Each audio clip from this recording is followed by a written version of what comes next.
निमाहा होदो मungkhlong। निमाहा होदो मungkhlong।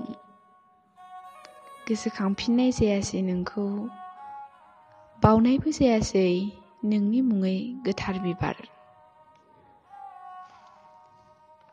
सोरबा रान्दिनि दावदाबल' जाना थाबाय, सोरबा अनजालिनि हांमाल' जाना थाबाय, सोरनिबा न'खरनि आद्रा सिमांल' जाना थाबाय। निमाहा होदो मungkhlong, रायखांनाय जायासै नोंनि बावसोमनाय।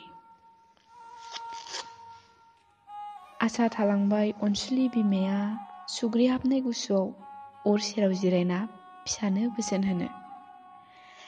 आद्रा जाबाय थाबायस्लिंनाय नोंनि फिसाया आफा आफा होनना गाबज्रिनो। आद्रा जाबावबाय माखासे अनजालिनि सिमां,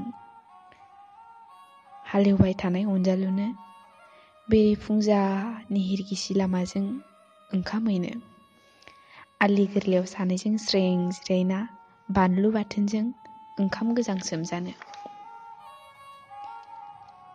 जारिमिनजोंबो नों नेवसिजाबाय, नाथाय जोहोलाव नों मिन्थिखायो, अख्राङाव हाथरखि दंखायसो अखाफोरखौ समायनाय नुयो। नोंनि बावसोमनायनि देरहानायावनोथ' जोंनि सिथ्लायाव दाबो बेरेफुंजानि दाउस्ला गिसिबो। आंनि आइया दाबो थानसालियाव आरज गाबो आरो नों मिथियोना जोहोलाव, नोंनि फिसाया दाबो फरायसालियाव थाङो।